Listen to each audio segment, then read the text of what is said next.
to the group this evening. Several of the watercolor artists that we featured lately have come from a background of architectural or architectural drawing. Andy comes to us with a completely different background. His career started as a medical illustrator, which absolutely fascinated me, going from medical illustration to the loose and fun style that Andy has. Just really intrigued me, and I think it's also going to intrigue you. And he's told us several times throughout the workshop this week that it's been a process for him, and he's still learning, and he still enjoys experimenting and learning new things. He values the ability to capture the luminosity of watercolor with a few brushstrokes and a few washes. And when you look at his work, you'll see that he loves to capture everyday scenes in a way that reveals their hidden beauty. In fact, when we got our reference material for the workshop, there were pretty ordinary photographs, pretty ordinary reference pictures. But what he's able to do with those, and if you look at his website, you'll see the same thing.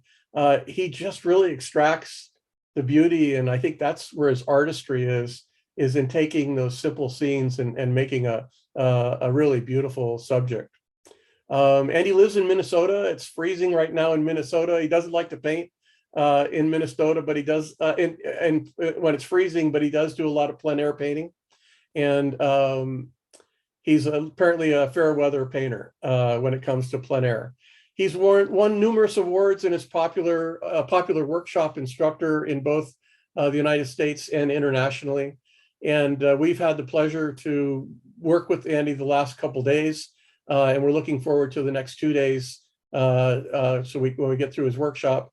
And so let's all take an opportunity to welcome Andy. So Andy, thank you for being here this evening, and we're really looking forward to your demo. Thanks, Joe. I appreciate it. Thanks everyone for joining us tonight. As Joe mentioned, I live in Minnesota and enjoy just kind of painting ordinary scenes and trying to handle them in a way that kind of elevates them into a painting. And I talked about it a little bit today in our workshop. It often comes up when I teach a workshop. Students show up with reference photographs that they want to paint or they have advice on, and they start pulling out all these photos to show me and ask my advice. And I fell into the same trap when I first started to paint. When I would hop in my car and go out for a drive and look for something to paint, I was always on a mission to find this amazing scene that would make such a great painting. And an hour and a half later, I'm back in my driveway disappointed because I couldn't find anything amazing to paint. But the more I painted, the more I realized it's not what you paint, it's how you paint it.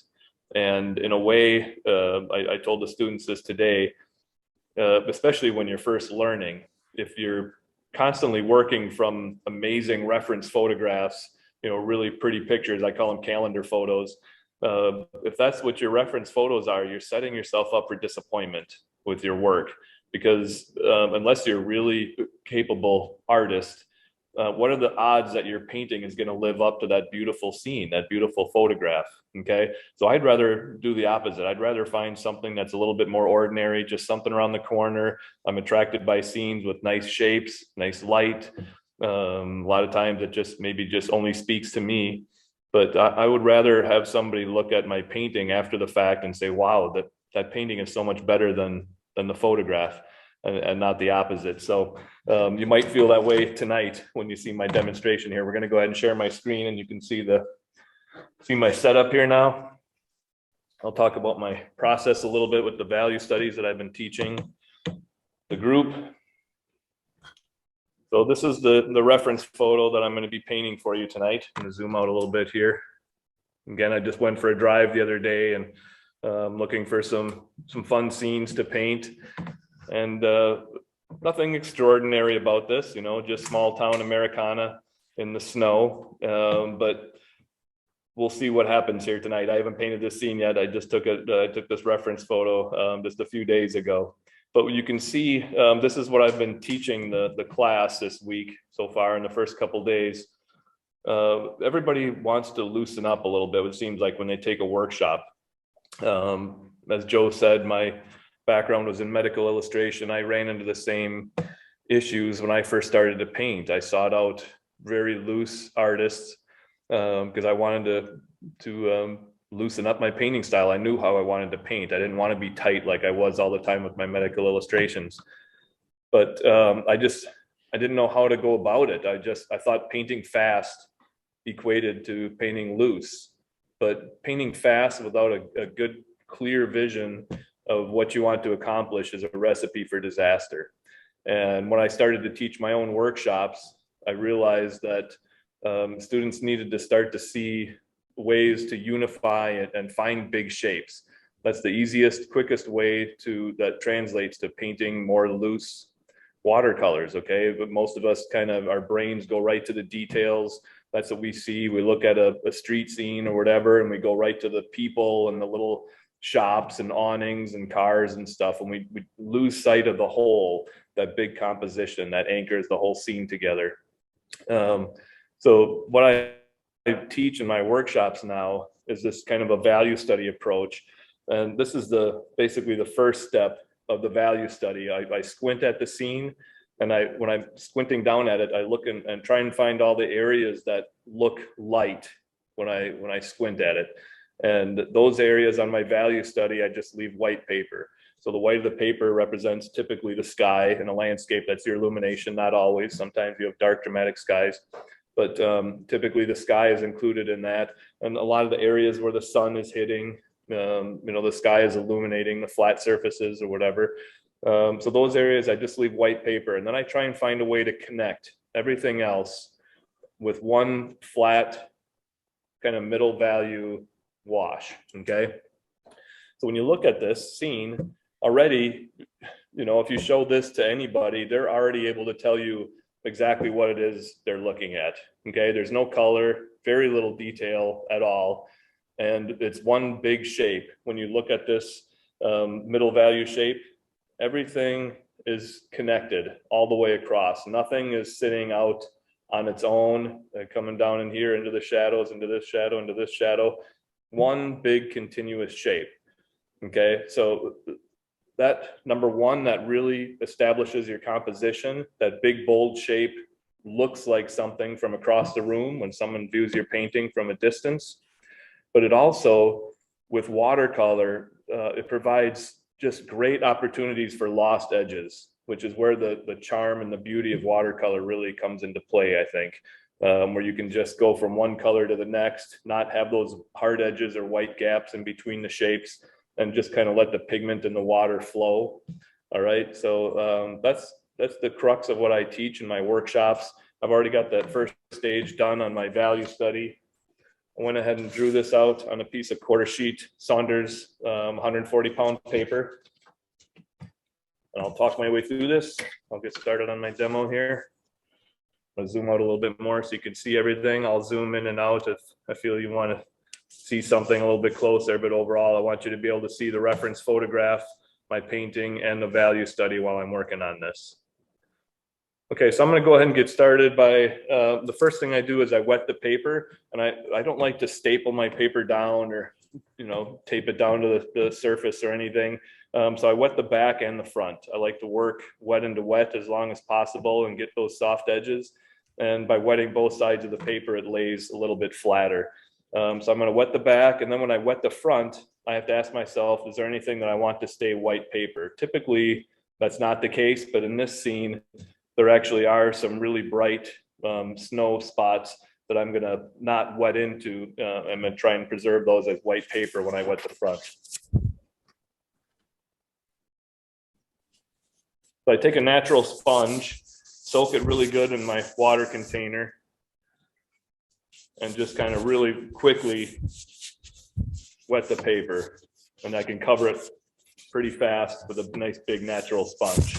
Then what I do is I squeeze it out, the sponge, I squeeze it out in my water container, get the water out of it, and I go over it again. So now I'm actually kind of pulling some of that water back off of the paper. I just want it damp enough. It'll stay damp long enough for me to get my first wash on and not get hard edges, and just kind of help that first light wash move across the paper.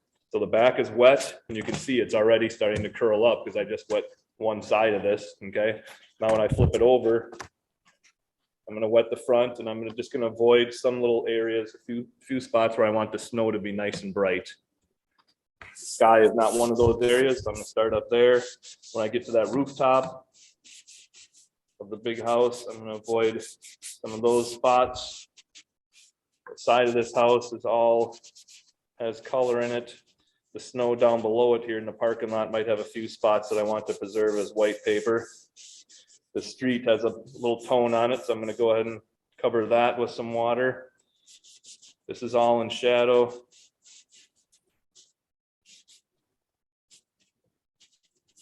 Little areas in the back, I don't want to be too bright white and draw too much attention. I want it to kind of stay in the focal area. So again, I'm going to squeeze that sponge out and pass over this again. And now I'm going to kind of lift some of that water back off of the scene. And my paper will be damp on the front, damp on the back. It'll allow me plenty of time to get this initial wash in and get some nice softness into it. And I can always come back in and lift some areas off if I need to, but I like to, if I can, I like to preserve the white of the paper. All right, everything is covered and ready to go. All right. So when I look at the value study now, even though I'm not painting this shape yet, it's still informing a lot of my decisions right away, right from the get-go on this first initial light wash. I'm just looking at those areas that I left white paper, and I'm going to look at my reference photograph and ask myself what needs to be in those spots. So I'm just going to go ahead and get started with the road down here and looking at this big white spot. And you can see on the reference photograph, it's got a little bit of warmth to it. There's kind of this dirty, warm gray on the road. So I'm going to mix that color first. Some raw sienna, a little bit of burnt sienna, a little bit of cerulean blue, a little bit of neutral tint. When I first put this on the paper, it's probably going to look way too dark. But another thing I've talked about quite a bit this week so far is the fact that you have to compensate for how much this first light wash is going to fade. We all know that watercolor lightens as it dries, and nothing has more drying to do than this first wash. My paper is wet. I'm putting on light colors, so there's a lot of water in my mixtures here. This has a lot of drying to do, so it's going to dry a couple values lighter than this. So I need to go ahead and make sure I'm pushing some of these values. I can't put it on so it looks just like this, or an hour from now I'm going to be disappointed. It's going to dry and be way too pale.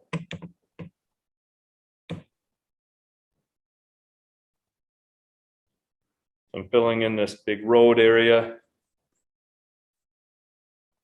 I'm getting pretty close to where it's starting to hit the snow. So I've got this area filled in with some color. Now I'm going to get up into the parking lot and some of the edges of the snow. I'm going to try and leave a little bit of white paper in that area, but I'm going to get that kind of dirty color off my palette and switch over to some more kind of pale, cool blues and stuff. Some cobalt blue, some neutral tint. It's not quite as dark as the road up here, but there is a slight little value shift in some of these spots as it comes up into this parking lot. And that's gonna, by putting a little bit of a value there, I'm gonna be able to see the highlight on the tops of some of these little mounds of snow too. Well, that's important.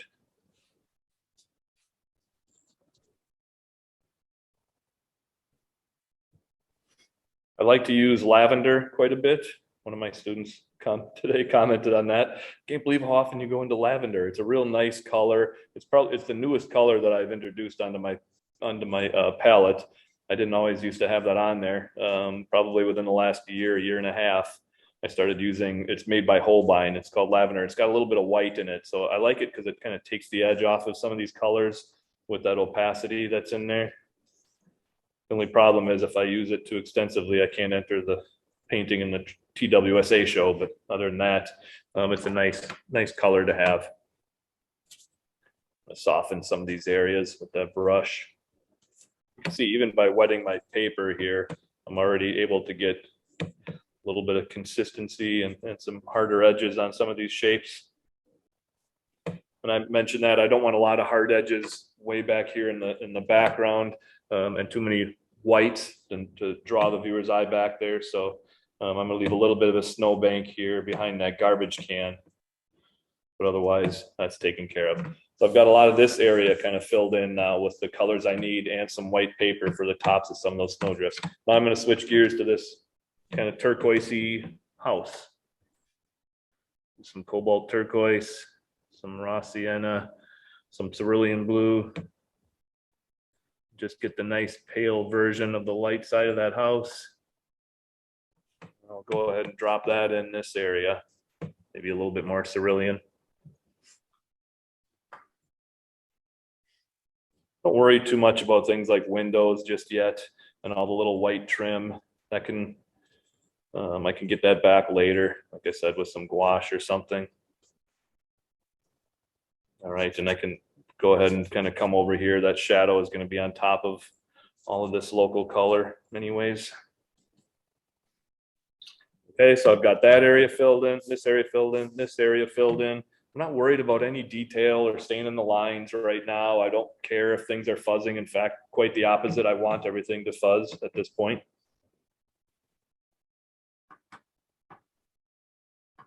I'll go ahead and get a little bit more tone back here on the bottom of this house and get that little shadow coming up on the rooftop being cast from some trees or something here.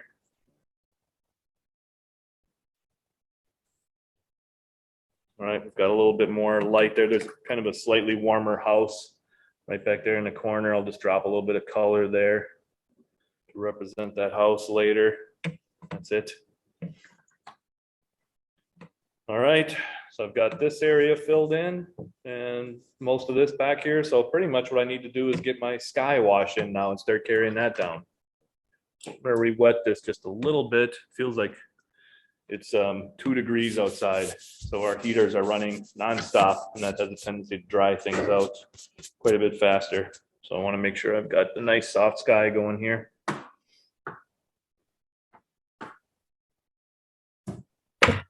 Switch to a bigger brush, cobalt blue, cerulean blue, lavender.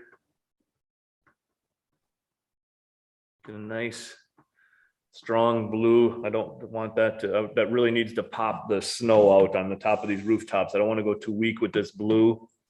I want that nice, strong winter blue sky, really make the snow pop. So even though it's part of my first light wash, it's still a pretty strong color that I've got going here. And it probably looks darker, even more so on your screens, but there's that little bit of a wispy cloud in there.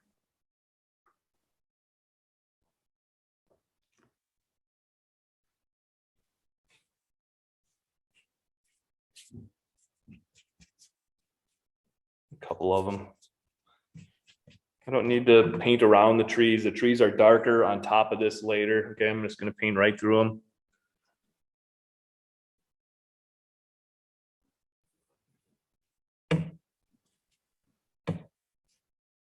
Keep working my way down.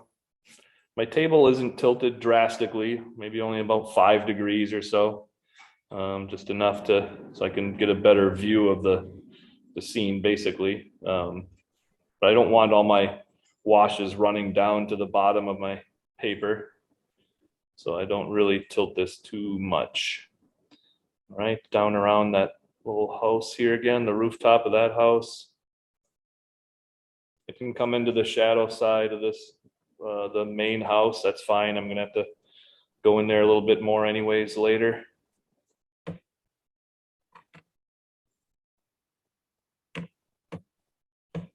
That chimney is gonna be a little darker later. I don't have to paint around that either.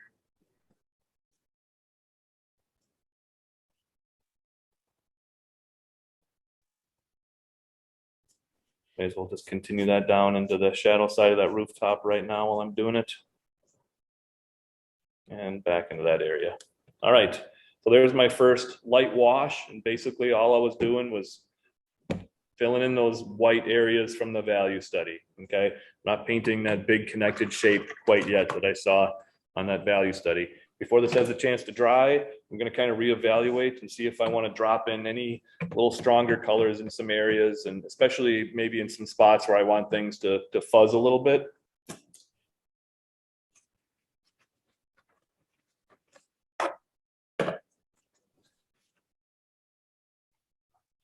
If anybody has Go any ahead. questions for Andy, go ahead and put them in the chat and we Yes, will pass thank them you. through to him. Yep. Pretty comfortable painting and talking at the same time. I've been teaching for a long time, so you're not distracting me or anything.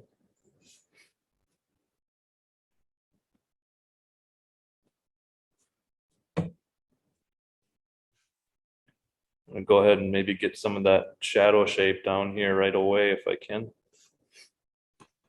Let that fuzz a bit. Get that chimney up on there. Get some nice burnt sienna, not too strong. Drop that color up here and let it fuzz right away. You can always get tighter later. It's hard to, unless you're comfortable spraying your paper and constantly re-wetting it stuff, which I'm not.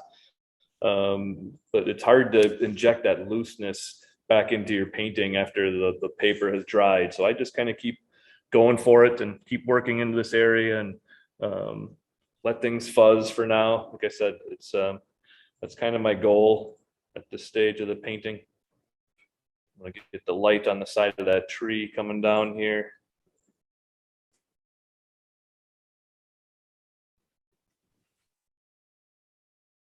There's a little bit of a gap between those trees there. It's kind of a shadow side of a house in the background. I can get the brighter, kind of a creamy, warm color on the side of that house on the corner there.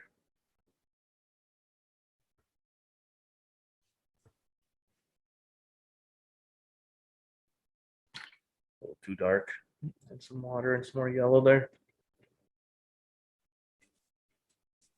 I paint with a paper towel in my hand a lot just to kind of control the amount of moisture that's on my brush.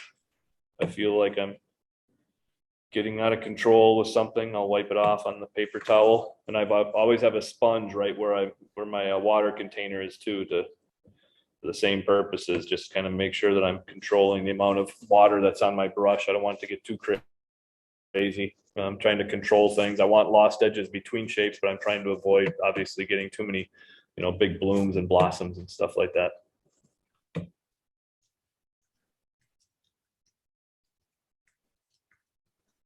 I'm going to go ahead now while everything is still damp and just start where these trees are. I'm just going to drop in some thicker color, especially at the edges of those trees, so I get a little bit of softness. And I'll be coming back in to dry brush them towards the end here. But I do like, there's a difference between the static shapes like the buildings and the living, breathing shapes like trees. If there were animals or figures in this scene, it would be the same thing where I'd be trying to drop in maybe some local color in the clothing that people are wearing, or if there were some nice brown cattle or something in this scene, I'd probably already start dropping in colors where they are too, so that they fuzz a little bit. And that little bit of looseness and fuzzing helps to give the illusion of movement and animation. So I don't like everything to be static. So at this point, that's where I'd be coming in to do that. But pretty much the only thing that I'm worried about on this particular scene are the trees. I've got this nice big evergreen off to the side, so I'm gonna do the same thing with that. Get some quinacridone gold, raw sienna, Payne's gray. Start dropping in some of the branches of that evergreen over here so that it fuzzes a little bit. Andy, somebody's asked if you know if there are any cerulean blues out there that don't granulate. I hope not. Okay. I love the granulating cerulean blue. That's why I use it. Yeah, I don't know. I'm sorry. So somebody else asked, I think the question is if you've noticed your paper is starting to dry a little bit too much, you will just let it completely dry then rather than try to re-wet it. Yeah, I mean, I do have a little spray bottle in the studio that I can re-wet once in a while, but I talked about that a little bit today. I've never really gotten too comfortable with spraying things in the middle of a wash. It just kind of seems like a dangerous road to walk for me. So I would prefer to just kind of work on it after that initial wetting. And if it seems like it's starting to dry, I'll let it dry completely and then kind of dampen areas and come back into it. Thanks. Yep. So obviously I'm starting some of the middle value shapes here, but I'm starting in more, again, on the trees and stuff where I want things to be a little bit more animated. I did come in and I might not have to repaint the shadow on that rooftop now. I've got that in there already. I just connected it with the sky, but I might have to come in and put in some of the darker, shingles on the roof and stuff to get that back. And it's probably not quite dark enough. Actually, now that I look at it, I will have to darken that up along with the whole side of it. But there was no reason to paint around that whole side if it was shadow. So I just brought the sky in there. All I wanted to paint around was the white of those areas that were in bright, strong sunlight. I've got this evergreen tree behind there too. Same thing as what I just did with this one. I just want to start dropping in a bit more of that, so it has a chance to fuzz a bit on the edges. I can always come back and get tighter with it later. I'm not going to get too close to the rooftops. I want that dark edge of this tree here to help to pop out the edge of that building later. So I don't want that to fuzz in there now. So I'm purposely stopping before I get too close to where the edges of those buildings are. But I'm just starting, especially on the tops and edges of where these branches are ending, to get some of that in so it fuzzes a little bit. And again, it's all about trying to make those trees look a little bit more alive.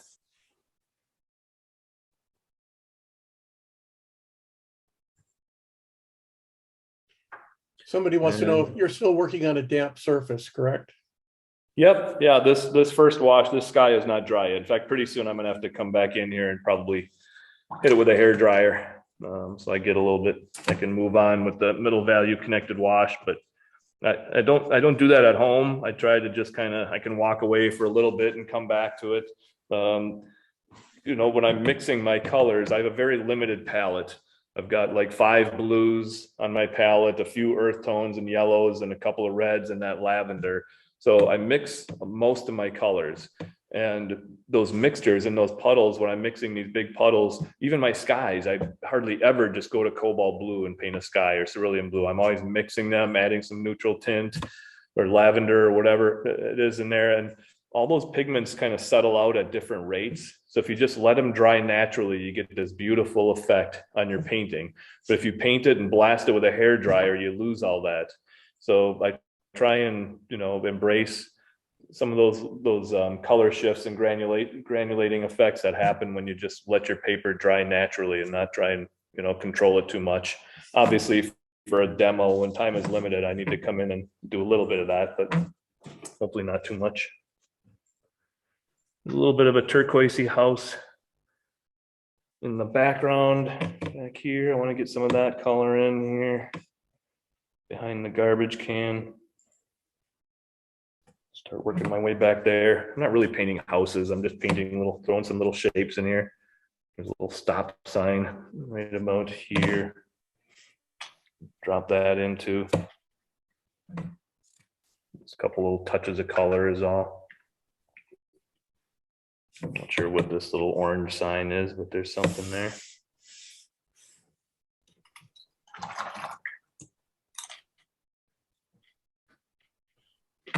All right, so that pretty much wraps up my first wash. I'm gonna give it just one other second while I put in a little bit more work on that tall wispy tree and kind of gauge how things are. If I start to get some dry brush effect there, I might not have to hit it with a hair dryer. We'll see what happens. But I'm using fairly thick paint with a small synthetic brush when I do this. If I'm going to work, I know the sky isn't completely dried yet, so I need to be very careful that I'm not coming in with something that has too much water on it, or I'm just going to start creating a lot of blooms. And by the way, blooms aren't necessarily always a bad thing, okay? The late, great Charles Reed, I love his work and his portraits and his figures and little still lifes and stuff that he did, had all sorts of drips and blooms and blossoms on it. It was part of watercolor painting. So if it does happen, it's not the end of the world.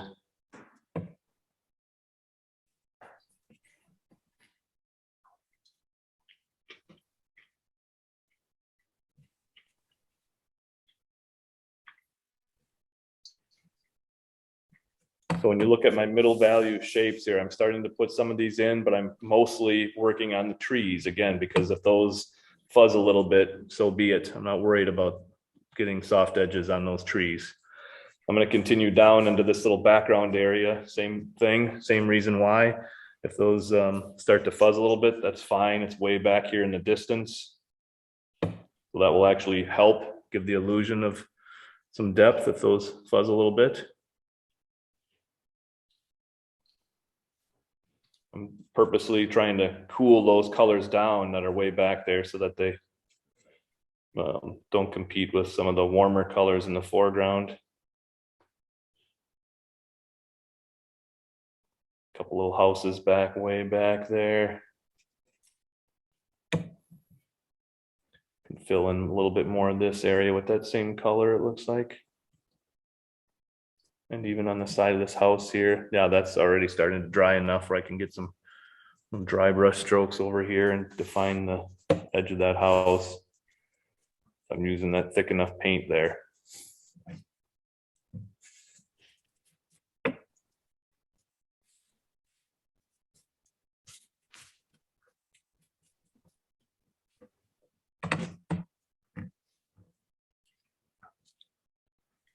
All righty. It warms up a little bit. There's a little bit more brown in that shape as it comes over here to the left side, where a little bit more sun is hitting maybe.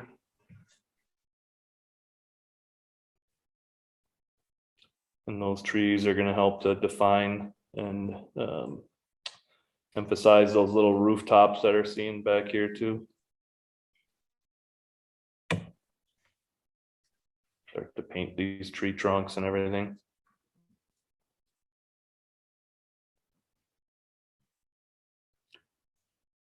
All right. Okay, things have started to progress well enough that I think I can start on this shadow and start working up into the snow shadows here.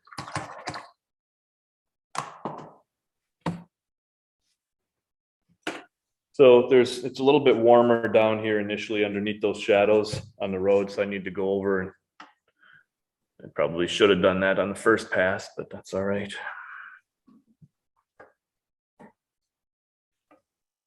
So you're still working on your midtones, is that correct? Yep. I'm just gonna start down here on the road down here and start getting some of this broken stroke, kind of the dirt on here. Let that start winding up into the rest of the road. Yeah, no darks yet, not even close.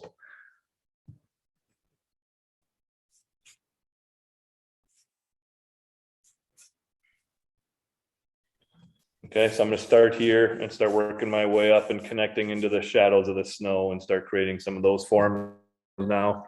The one area that I want to make sure stays nice and crisp are the edges of this house, the shadows on the house. I'm kind of working on these trees in the background first. Now I'm working down here on the road, and the paper is still damp, so I'm still getting connections. I'll start getting in the shadows across the road and the little shadows on the edges of the snowbanks and stuff, and then I'll start working my way up here into the houses where I want to make sure I get nice crisp edges. So that's what that kind of hierarchy in my mind's eye of where I'm, preserving things and waiting until I get to those points.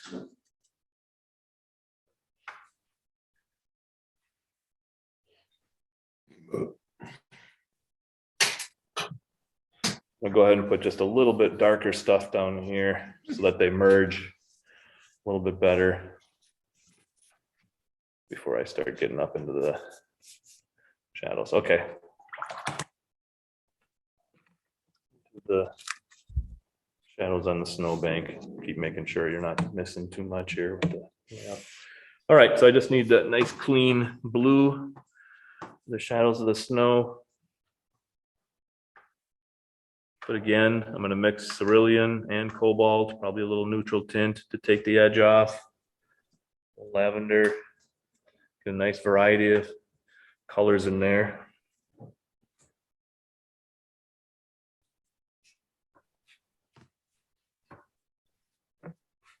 All right, let's start right down here. Always trying to paint big shapes. I paint with the side of my brush as long as I can and avoid using the tip.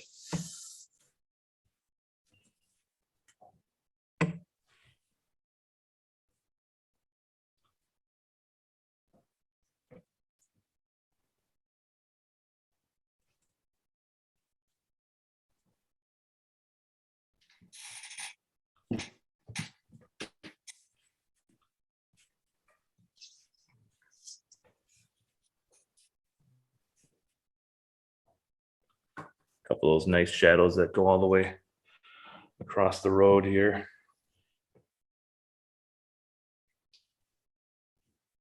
Andy, do you still think the back of your paper is damp? Not too bad. Okay. And somebody's asking, is that a calligraphy brush? Sorta. It's made by Da Vinci. It's a little synthetic kind of faux squirrel brush, batikri. But yeah, it does kind of feel a little bit like a calligraphy brush. I love the marks that it makes, the shapes that it makes.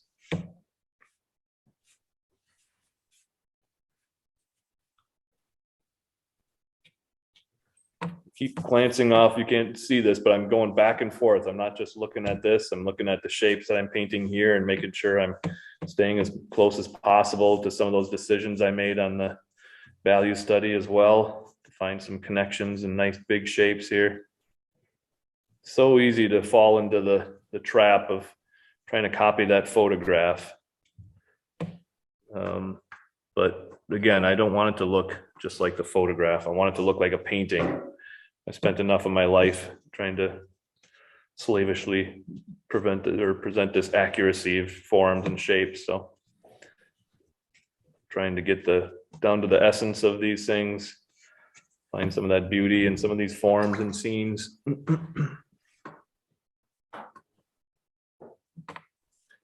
People around here hate winter for some reason. I don't know, but I embrace winter. I look forward to it actually every year. I think it's beautiful. Nothing like the landscape simplified by a nice blanket of snow. So this is fairly close to where you live? Yep. Went for a little drive and all sorts of little nice towns in southern Minnesota, small towns.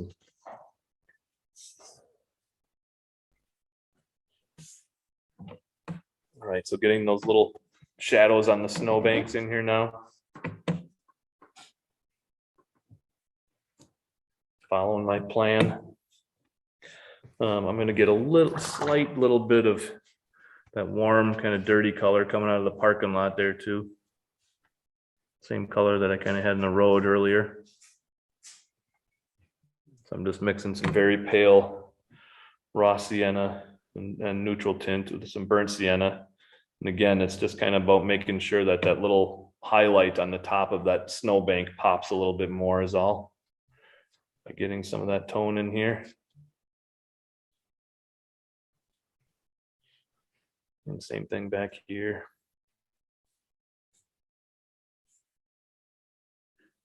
Some more little tire marks going up and in. In the snow.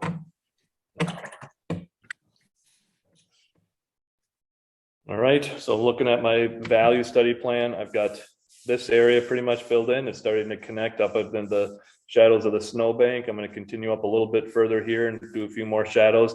I've already got a lot of this in here. I need to wait to do some of that dry brushing until my sky dries, and I need to wait to get a little bit more of this tree in until the side of my roof, side of my building dries a bit more. And then again, I'm just kind of waiting to put the shadow side on that main house to make sure I get a nice crisp edge in that area. It's close.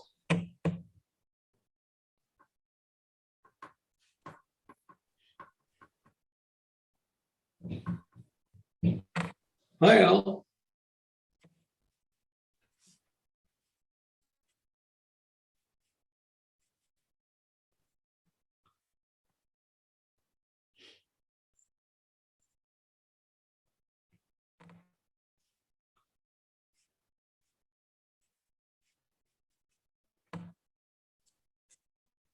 My students can attest to the fact that I use my fingers a lot to soften edges if I feel like something is dried too much.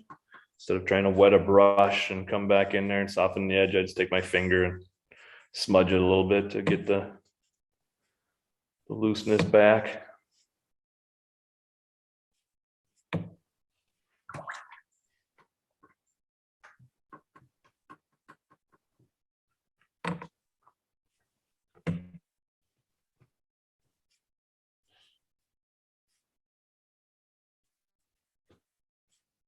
It's going to connect right up into these trees.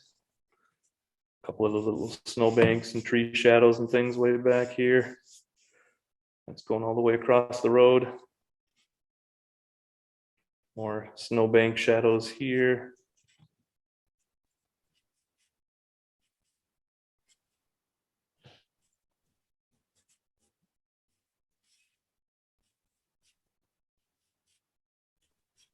And it's gotten to the point now where I think I'm pretty safe working my way up into these buildings.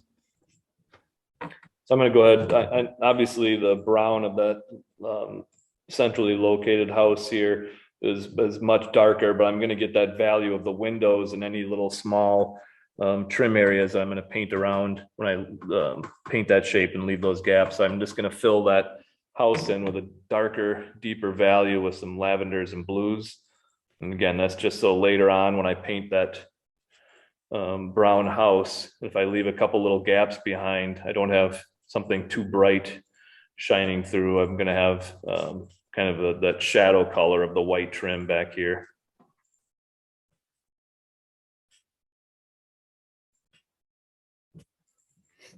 Well, that's why I'm filling that area in like so. I'm going to go ahead and let that go up on the rooftop just a little bit more. Some of those cast shadows.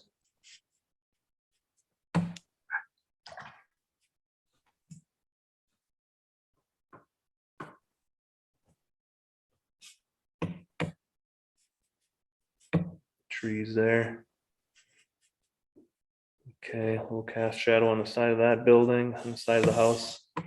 All right, so now I can get the shadow side of this house in.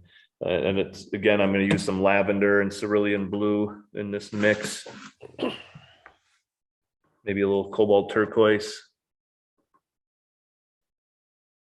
That already seems like a pretty good color and value. It's a little more green on that left side. Then it switches to spots where it's a little bit more purple. All righty.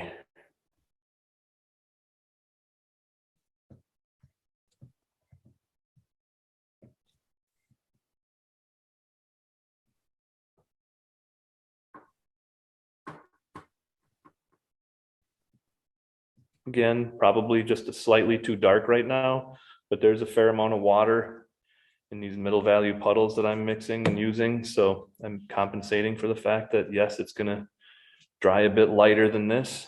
I can't put these on if you have that much water in your mixtures. You can't put it on so it looks just like this. So you're gonna be disappointed afterwards.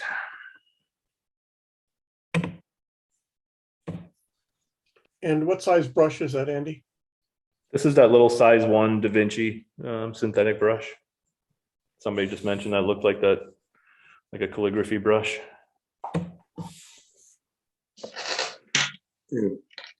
I've got the light side, shadow side of this house working.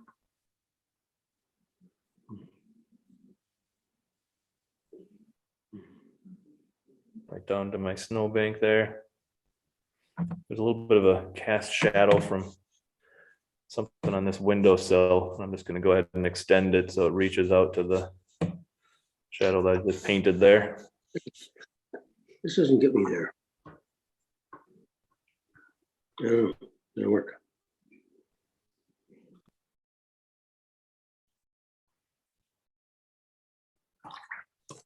I'm going to go just a little bit tad warmer on some of those surfaces underneath where they might be catching some warm light bouncing up.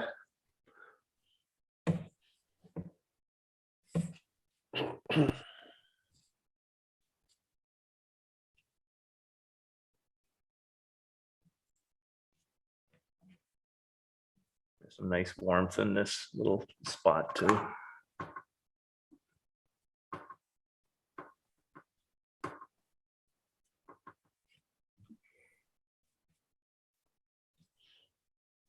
Don't want it to be too flat and boring of a shape. It doesn't take much. A little variety goes a long way. Alrighty. I've got that working pretty decent. I'm gonna go ahead and darken that roof line just a bit. Like I said, I figured I would have to. Shadow going up here. Really show that strong sunlight. It's just a little bit more violet up there.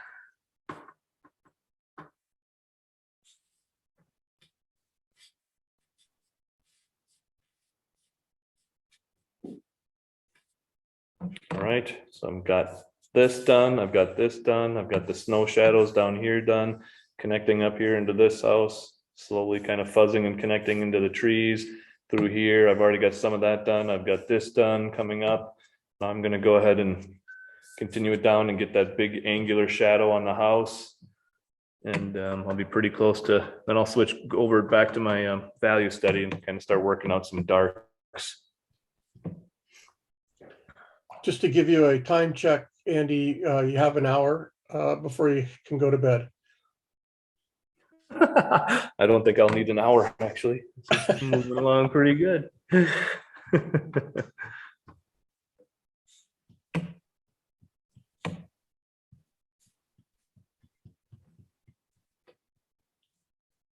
Nice big shadow on the house. I always say that, and then all of a sudden I start doing more and more work on there. Pretty soon I'm like, oh my gosh, I better hurry up. But it's all, you know, what you've got so much of the big things tackled already here. And I can just kind of start putzing around and making sure more of the little stuff is working. Again, we've got the shadows coming down from some of the utility lines and things like that on the side of the house here. That's connecting right over there. Shadow side on that window sill. Another little shadow from the meters and stuff down here. Just painting little shapes. I'm not fussing with them too much. Let the viewer decide what some of those things are. Just adding a little bit of character to some of those small shapes is all. And then I'm going to go up and darken up that chimney a little bit too right away.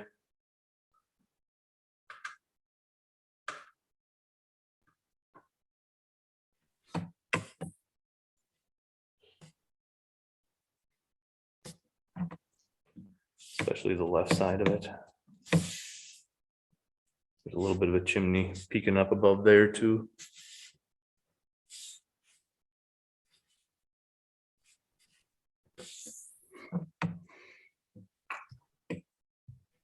Okay, so now I think I can come in and start doing a little bit more dry brush on these trees. I'm going to work into the pine tree and get some slightly darker shadows in there too.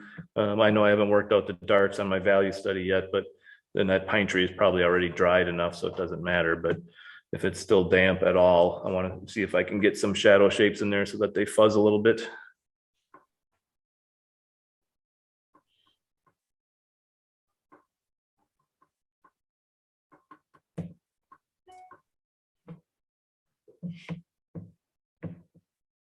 Oh yeah, it's dry. So I'm gonna have to use the old finger smudge, the finger wedge. Break some of those shapes up.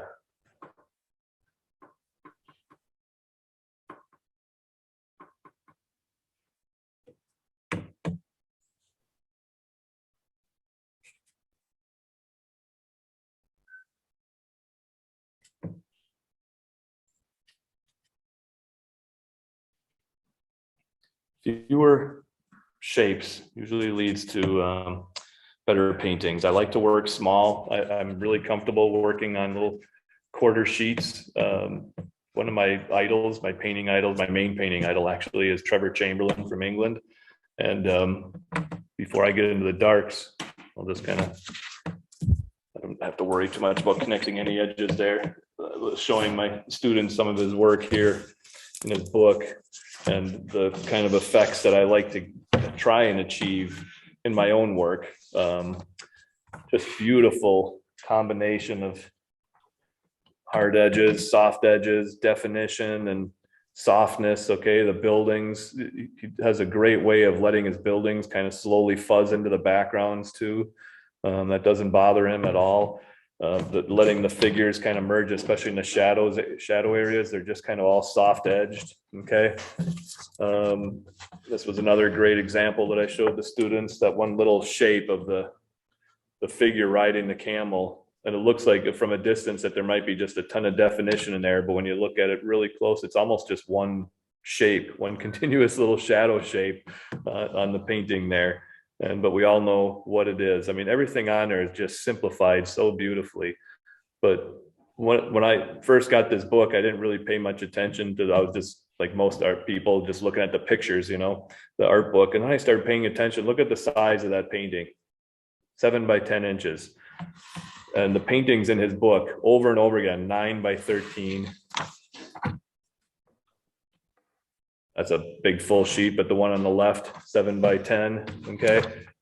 Over and over and over again, 10 by 14, 7 inch. This painting, when you look at it, it's kind of on a spread between 2 pages. And I just thought it was a bigger half sheet painting. And then I saw the size of that, same thing. 7 inches by 10 inches, sheet by the metal. But so he's not worried about framing a poster and having it up in an exhibition hall somewhere. He's so much more concerned about edge control, the quality of his edges, getting that feeling of light.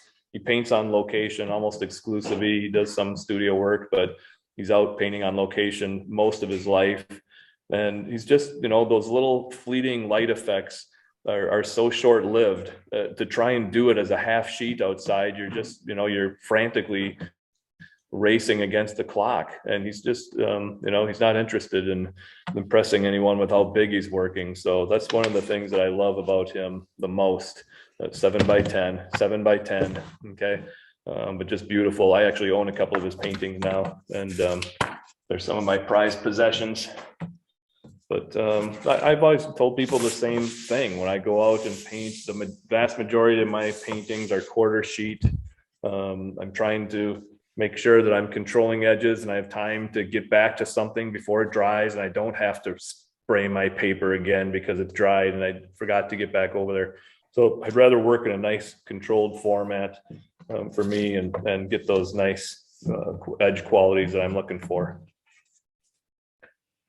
Okay, so I've got just a few of the darks up there. And again, that was already starting to dry a bit, so it didn't really matter too much. But now I'm gonna go ahead and do some dry brushing on these trees and kind of finish off some of those middle value shapes before I go back up to the value study and find some darks.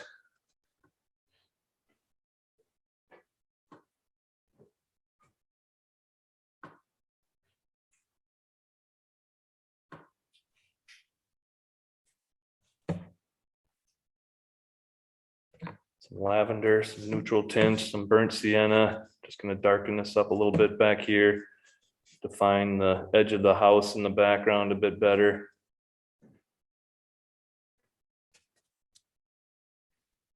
Just a little bit more burnt sienna. Warm it up some.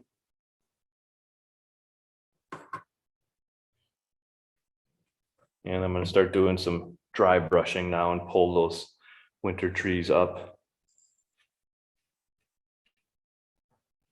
I'm going to try and get those kind of scumbly twigs out on the edges of these trees first, and then I'll connect them with some darker branches later. But I'm using the side of this synthetic brush, not the tip of it, to paint all those little twigs. I'm using the side of it and doing some dry brush. It's a really quick, effective way to give the impression of these winter trees.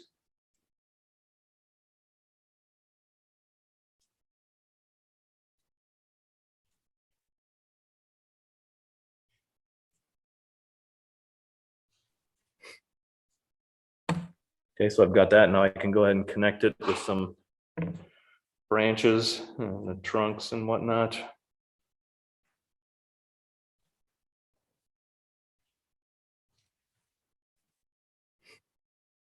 I should have zoomed in a little bit for you on that tree. Sorry.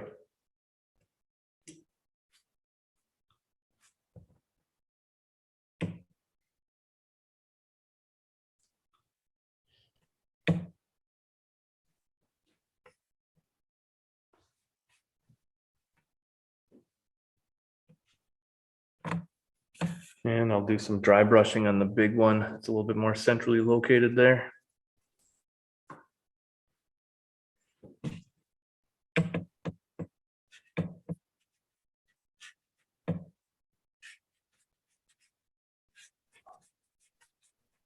Same thing, just kind of dragging that brush over there to show those twigs. It's mostly just paint on my brush right now. There's very little water. And with a very light touch, I'm just kind of feathering it over the surface of the paper here to make sure I'm taking it. But Saunders doesn't have nearly the tooth of some watercolor papers. It's a pretty soft paper, but there's still enough texture on there that if I use mostly paint on these brush strokes, I'm going to be able to get those nice broken edges. The Saunders do you use? I'm sorry? Which side of the Saunders do you use? There's different textures on Yep, I use the back. back. Yep. I always thought that was the correct side because the front side, I hate the texture of the front side. And I told my students for a long time, I'm like, yeah, Saunders, the correct side to paint on is the back side. And then a lot of people I noticed were still painting on the front. And I'm like, ugh, I hate that. That texture on the front is completely different. The backside has a much more natural feel to it, to the texture.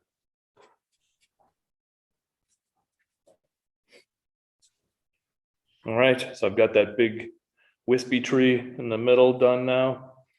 I'm going to connect it a little bit more and define the rooftop of that centralized house just a bit more here. Oops, a little bit too much brown.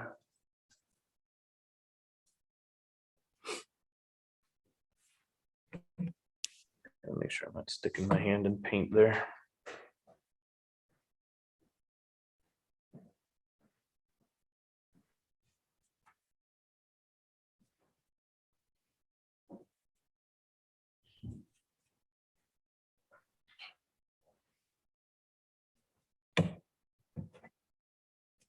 Go ahead and use my fingernail before this is totally dried now and maybe scrape out a couple of slightly lighter branches in that shape I just painted. These, it's a lot easier than trying to paint around them. And those little lighter branches look like the ones that are, coming out from the front of the tree trunk instead of the side of them. So that's a nice little quick, effective way to get those in. All right. So I'm going to zoom out again and let you kind of compare the two back and forth here, the value study, the reference photograph, and that shape. I mean, obviously, the vast majority of the information that I need is already on that painting, but I tried to stay as true as I could to that value study. All right. And I jumped around a little bit because of the consistency of the paper, where I was working on things and where I had to maybe stay out of an area for a while and give it a chance to dry and then come back to it later. But I'm still trying to follow that nice big connected shape that I found on the value study as best as I can. That's that anchoring composition that just kind of makes everything work. You got to remember, you're working on your painting, you're right on top of it. Okay, you're seeing too much, you're leaning into that reference. I see students all the time with their face trying to figure, what is that? If you got to get that close to your reference photograph to figure out what a shape is, it doesn't need to be in your painting. Okay, I do the opposite. I stand up when I paint, I squint, I'm trying to see the big shapes. You've got to remember, like I said, the viewer is 10, 15 feet away from your painting. They're not faced, right 2 inches away from it, trying to figure out what little things are. So I'm just indicating some little shapes.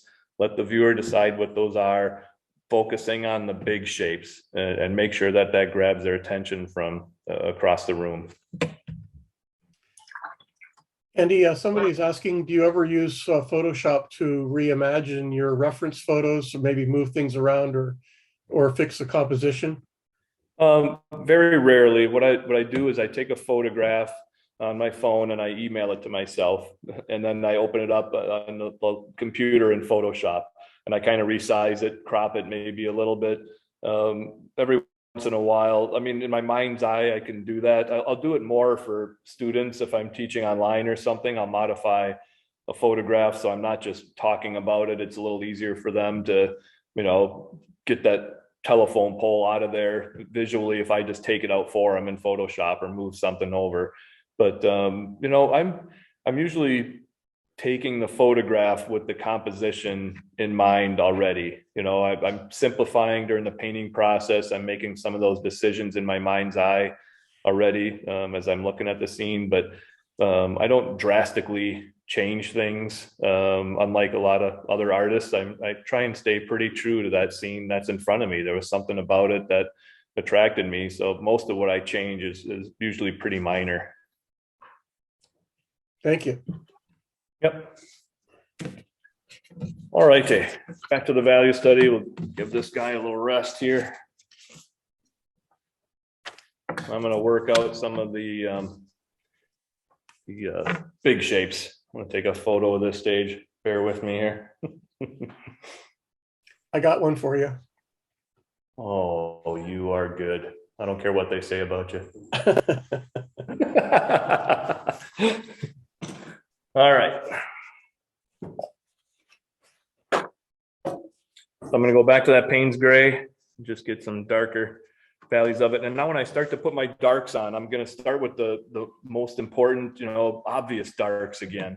I don't want to start with little shapes way in the background. So when I squint at this, those obvious darks that I'm seeing is this tree here, that darker building here, darks on here, some of the windows and things to bring that forward. And another thing I've been telling my students this week, you have to compensate for the camera's shortcomings. Okay, the camera doesn't have peripheral vision. The camera doesn't edit the scene. These high res, even my phone is my camera for all my reference photos. Those things are so high res, it picks up so much detail, 10 miles away. We've got to start thinking like painters and not like cameras. Okay, so I'm trying to create that visual sense of depth and distance and hierarchy in my paintings.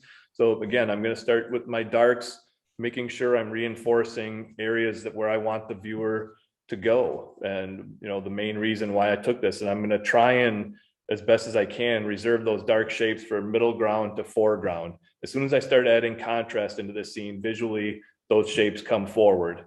Okay, so I don't want things all the way down at the end of the block to start competing with this area that's the more of the star of the show.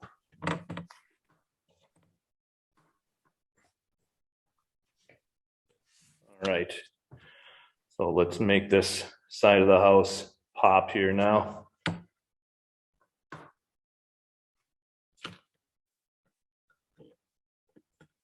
We've got that tree trunk coming down. That's really kind of filling that area in around. It's framing that house here.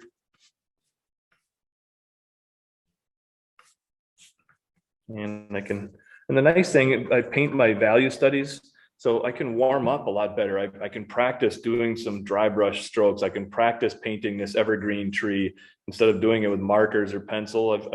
I've painted this tree once already now. I've done some dry brushing where I need to. So I like to paint my value studies. It just translates better. I'm making the same shapes, the same marks with the same tools that I'm going to be using on my painting. So it just makes sense to me to paint my value studies.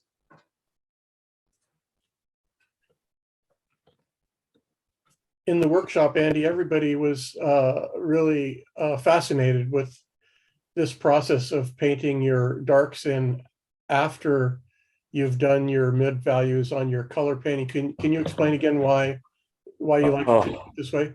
Yes. Yep. Thank you. So yeah, I didn't touch on that yet. My apologies. So the reason I don't finish my value study before I go to my color painting is that this is the most difficult stage of the painting, that big connected middle value shape. Okay, that's for the first time in the painting process. Now I'm starting to paint objects. My light wash, I'm not really defining anything or painting any objects. I'm getting the sky in, just getting light tones in on the landscape, putting in light local colors. Everything is kind of fuzzing because my paper is all damp. But now, once it starts to dry and I'm going to the middle value shape, now I'm starting to define buildings and cars and trees and figures if they're in there or whatever, animals, if it's a farm scene or something.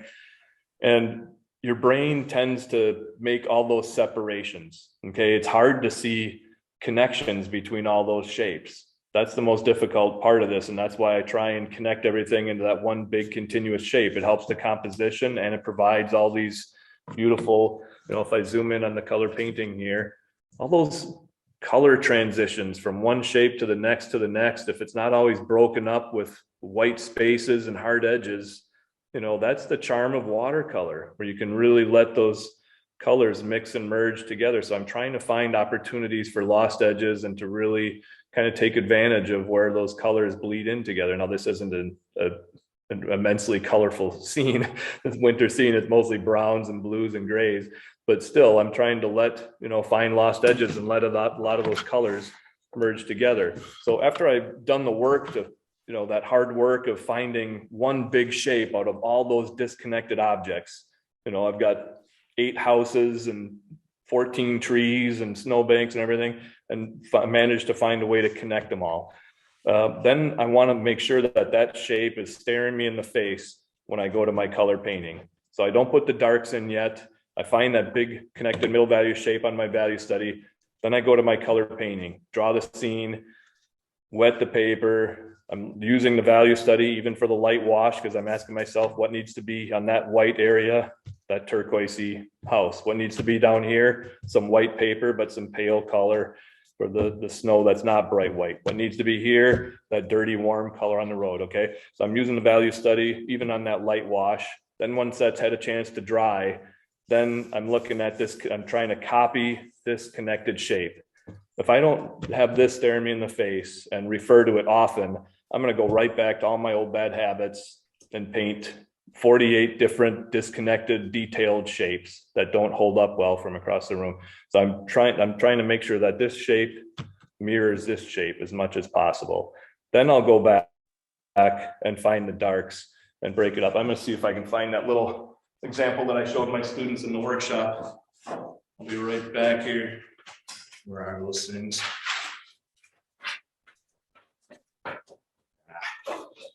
You're there. So what happens on these value studies? Well, that first stage, when I put this in, we all know just by looking at that shape that it's some kind of a farmyard, a barn scene, okay? It doesn't matter where the details are, getting that big connected shape. But as soon as I go from there to here, there's a lot more implied detail in there, and it's hard to remember where I found that connected shape. It's all broken up again visually by those darks and details. So before I make that big jump and put all my darks in, I want to make sure I'm copying that shape on my value study. That's the whole point of it. Hope that makes sense. Thanks for bringing that up, Joe. Yes.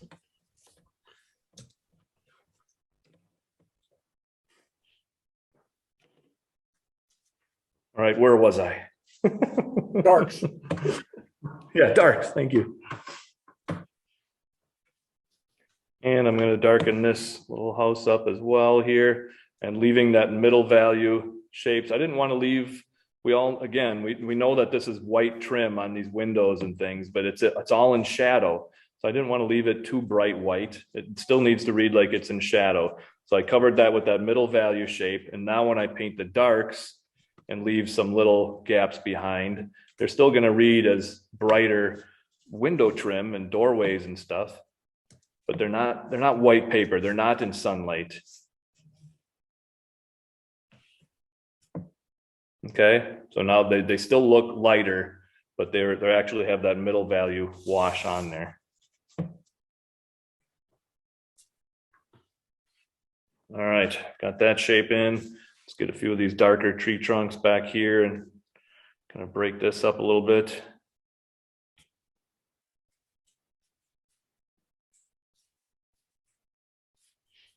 A little darker branches in that area.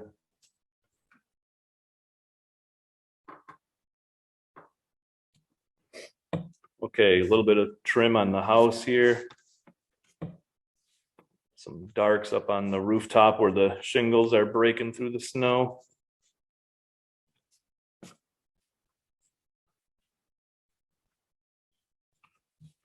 A couple of windows, a little angle there. I like to dry brush my windows too, actually. I don't like them when they're really solid rectangles, so I try and indicate them with little flicks of the brush. That's enough detail. The viewer will know that they're windows without me getting too carried away.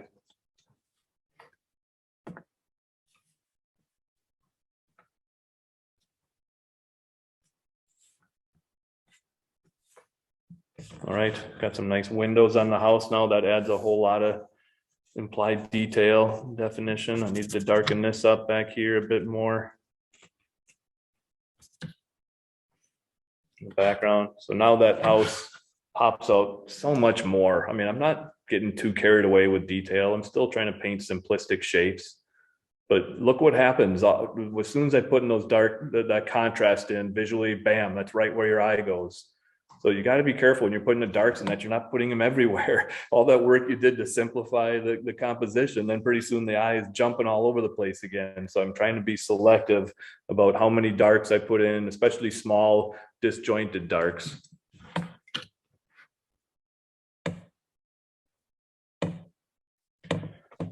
Okay, I've got a couple other little darker patches of pavement in here too. A little bit dark at the base of that snowbank.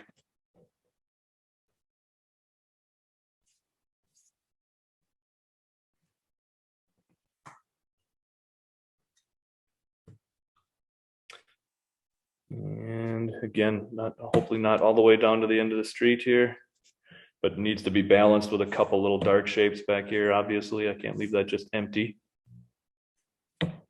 I already started to put some of those darks on that evergreen on my color painting. So I was trying to get some of it in before it was too dry. There's that tall shrub or whatever it is back there, and a few darks on this guy, and I'll wrap it up.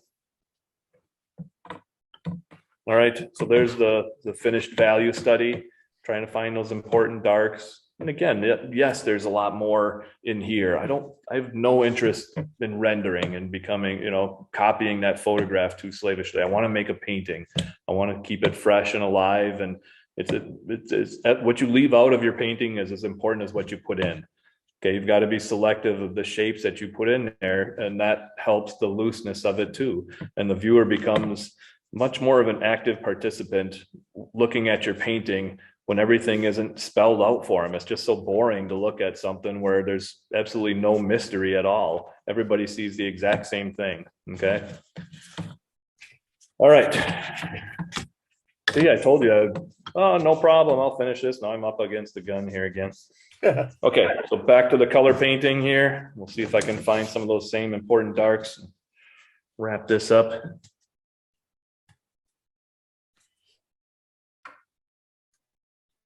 So I'm going to get that dark shape of the evergreen to really pop out the side of my main house here.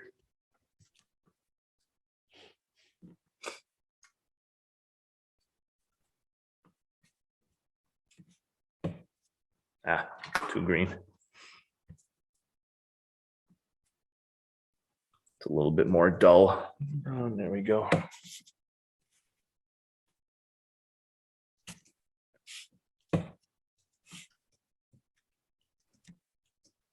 I'm going to paint that shape right up to the side of my house now. I don't have to outline my house to get it back. I'm just painting a dark shape right up to it. That's going to be the definition I need to get that house back.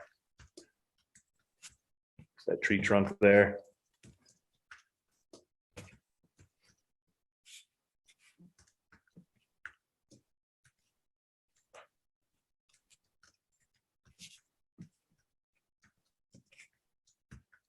Do some dry brushing and break that up a little bit.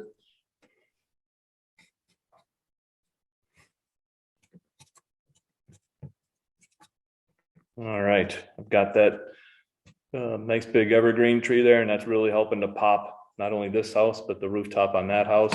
Now I can put the dark brown on the little guy. And it's not just burnt sienna, that's way too warm and rich a brown, so I need to knock that down with some kind of a violet. So I'm gonna mix some ultramarine blue and alizarin crimson with it and get kind of a purpley brown in here. Maybe even a little neutral tint to take the edge off. Okay.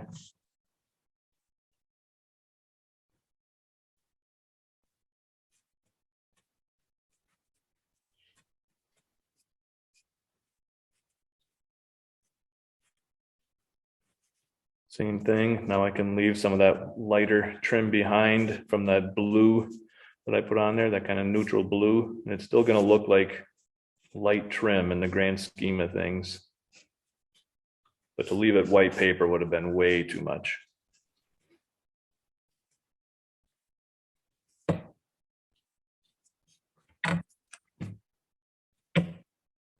Break the shape of those windows up just a bit. I don't want them too harsh there. Okay, so I've got that little dark house in there now too. Back to the value study.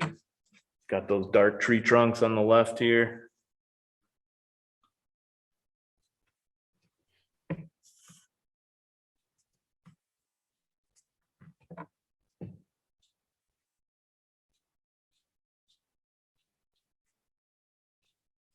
And a few darker branches going up the tree.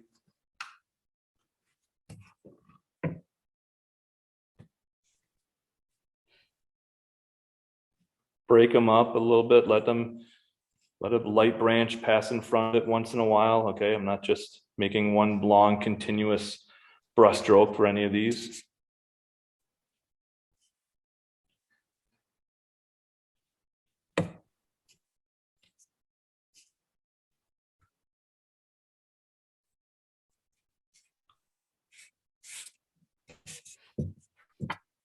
Right up and off the page.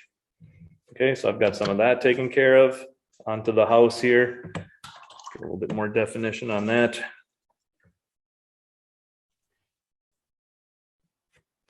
So I've got this little overhang there. The shingles.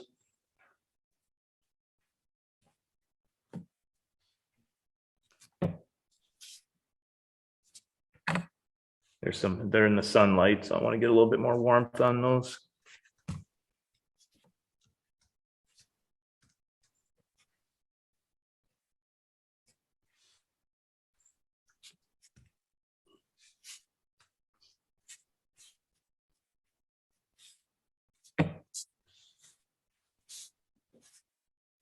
And come down on this side here, get that snow melted down below.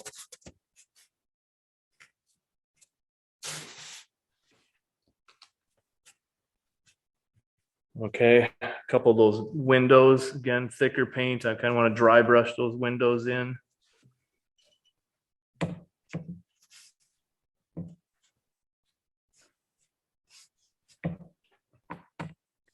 little bit of an unfinished brush stroke.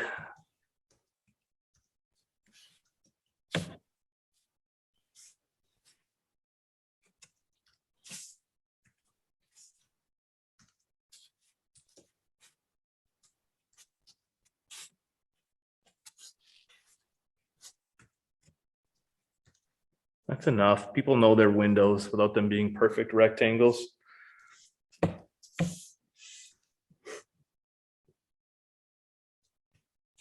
Dry brush these windows too. They're kind of coming in and out of that shadow shape.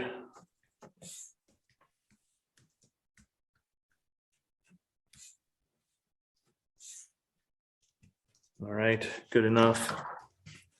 Get that little bit of a darker base, the stone foundation of the house down there.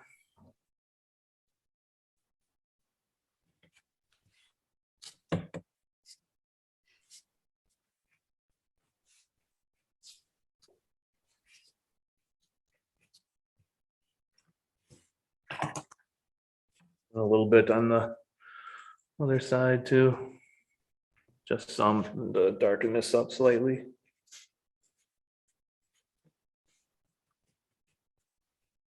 Add a little bit of warmth in there. You know, winter isn't always just blues and grays. There's a lot of warmth in the sunlight if you look for it and pay attention. All right, some of these darks in the parking lot and on the edges of the snowbanks that are a little bit closer here. How am I doing on time, Joe? Andy, you've got about 30 minutes, and if you want to stop in 15 and give people an opportunity to ask more questions, you could do that, or whenever you're ready to stop. Yeah, I won't need nearly that much time. I don't want to overwork this. Well, you're doing great. Once again, you're just absolutely amazing me. I've been watching you for 2 days now, and I'm still blown away. Thanks. Appreciate that.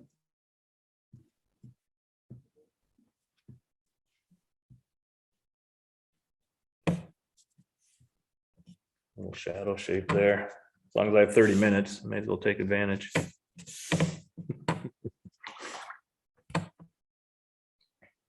Let's see if I can get that flagpole in over here too. It dried too fast. I was going to scrape that out with my fingernail. All right, a couple slightly darker spots down at the base of these snowbanks.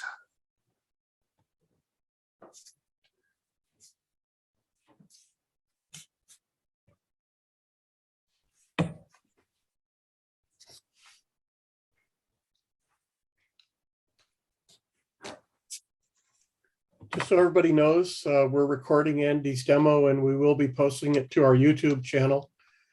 It'll be up there in a couple of days. I won't be able to get it up until probably after the workshops are done. So probably by this weekend, it should be up there.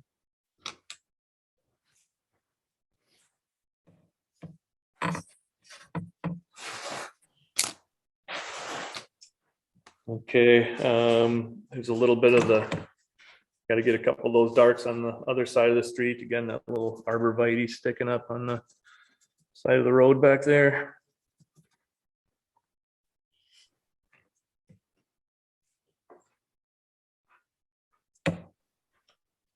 Just to balance things out.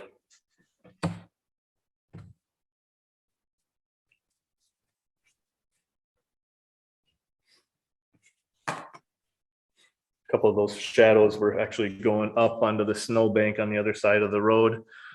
I want to make sure I'm getting that into, get this green off my palette here.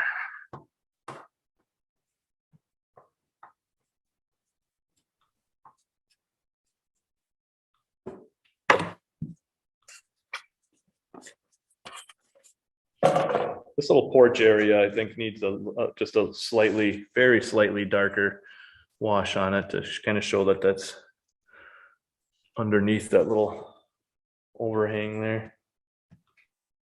Get that up just slightly.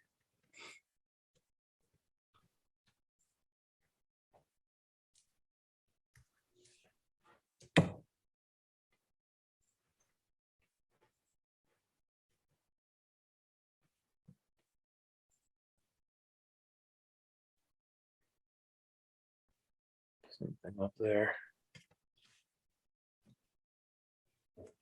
I'm still painting big shapes though. I know I'm working with a sort of a smaller synthetic brush, but pretty much everything I'm painting is still a shape. You know, I'm squinting down at the reference all the time, trying to make sure I'm seeing big things as much as possible.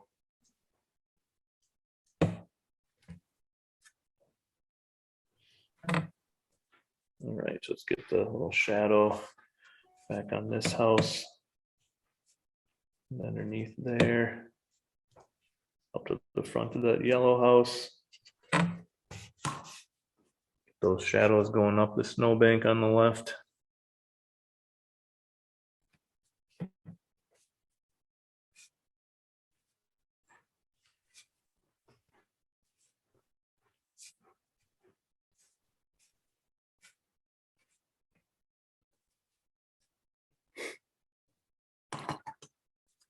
I'm going to zoom in a bit and just kind of move this around so you can see it up close a little better. That little area I just painted back there.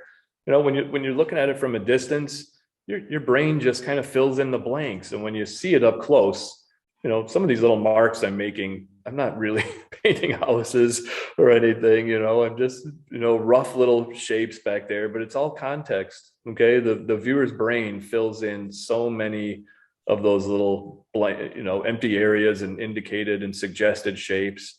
So there's areas where, the house where I wanted a little bit more definition, and really make sure that that's reading well. But there's a lot of areas in this painting where I'm not overly concerned with, making sure that all those shapes are extremely accurate. You have to trust the viewers' brains are so organized and making sense of things. I always, you look back at when you're a little kid and laying on the lawn and looking up at clouds and they're nothing, but play the game of what do I see, the shapes. And if it's vaguely like an animal or something, that's what you see. So if you make some of these shapes and it's even close to a house or a tree or a car, the viewer will see that. Okay. You don't have to be obsessed with making sure everything is just perfect.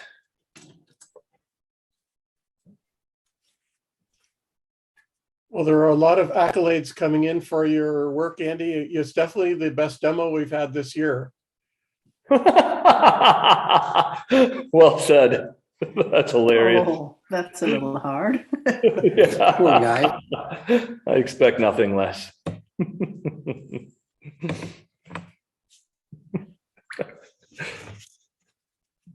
Got that little garbage can there.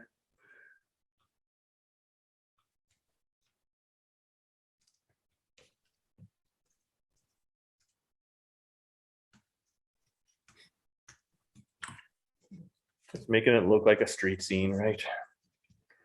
Okay, I think the last thing I need to do is just a little bit of work on the tree branches and stuff, and then we'll open it up to any questions you might have. I want to keep working on this just because I can. But you can see, I mean, people ask all the time, how long did it take you to paint that?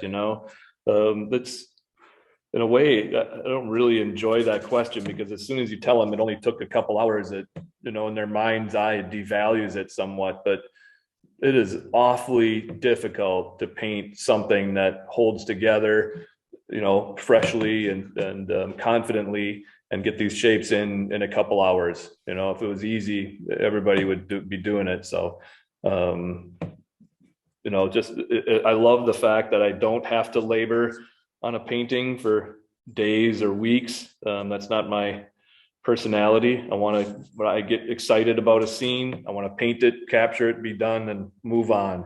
And that's a big part of why I like plein air painting. You get out there on a session and find something that you're excited about and paint it, nail it, hopefully nail it, and move on to the next one. Well, I have so many things I want to paint. What? I can attest it looks easy, but it definitely is not. No, it is not. Somebody asked Andy, did you enjoy your medical illustration career? Yeah, I mean, towards the end, I was a little tired of it, because at that point I was really, I was juggling, almost 2 full-time careers. When I first started painting watercolor, it was just basically as a hobby. I didn't want to be sitting on the computer for all my artwork. So I was working from home. I was freelance at that time. I worked for an illustration studio in Minneapolis for about 5 years, 6 years, and then became a freelancer and worked from home when we started having kids, so I could be home with them.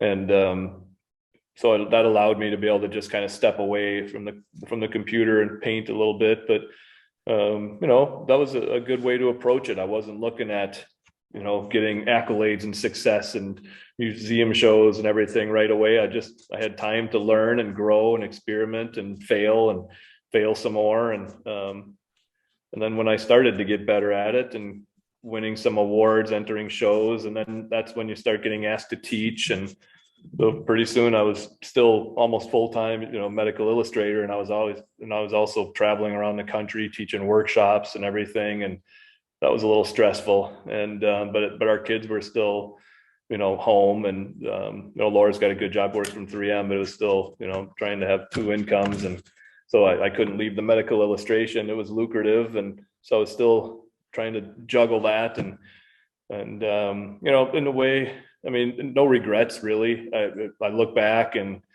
I wish that I would have, dove in a little bit more full time into this, maybe 10 years earlier. I could have been a little further along, but like I said, I was very lucky. I was still doing some kind of artwork. I had time to paint, and back then there wasn't Instagram and Facebook and everything, so you didn't feel this need to be posting paintings every other day unless you got a magazine article. That was the exposure that you got. So I wasn't, I didn't feel that kind of pressure to be producing paintings and getting out on social media constantly and everything like some of the artists have to do now. So yeah, it worked out fine, and it was interesting, and like I said, I was still doing some kind of artwork and making a good living at it. So that it was good, and no complaints.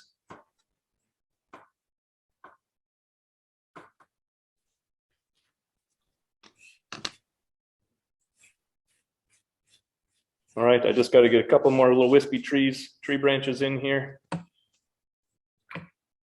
And we'll, in this center area. Well, if you'd like to ask Andy a question directly, you can unmute your mic and ask him. The easiest way to do that, if you have a keyboard, is hold down your space bar. That will unmute your mic, and then you can ask your question. When you release your space bar, you'll go back on mute, which is helpful for all of us. I was not aware of that feature until this workshop. That's awesome. Yeah, it really is really helpful. Yeah. Somebody said 3 birds and you're done. I know who that somebody is.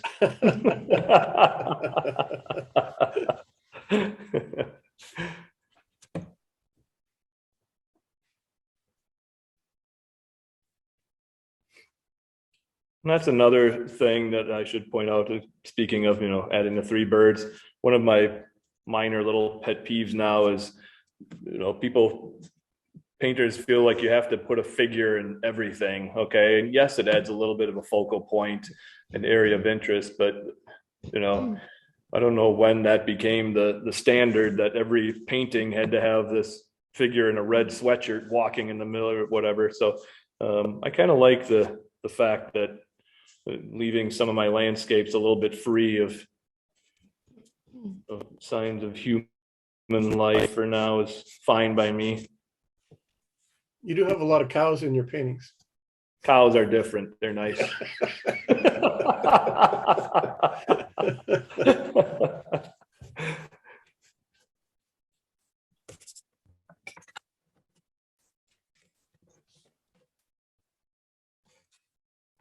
All right. I think there you have it.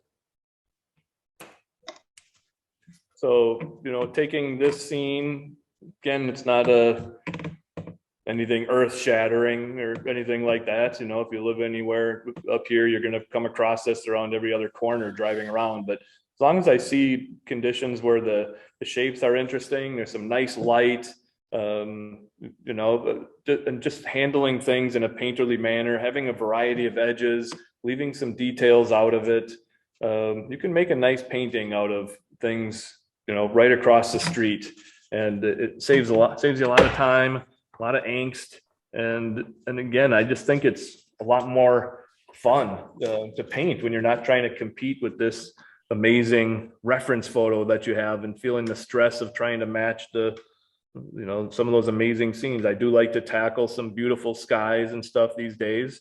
Doesn't mean that they all turn out by any means, but I also like to just paint, old little neighborhoods and barnyards, and doing just a few little siding lines here or some detail on the side of that house to finish it off. Okay, all done. Any questions?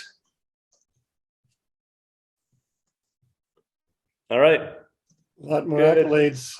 Beautiful painting. Another beautiful painting. Well, Thank you Andy. so and much. Thank you so much again. And we look forward to those of us that are in the workshop to seeing you tomorrow. Yep, bright and early. Alrighty. Thanks all. Thanks, everyone. Everybody. Thank you. Stay safe. Enjoy the rest of your year. Good night. Thank you. Thank you. My pleasure. Thank you. My Awesome. pleasure.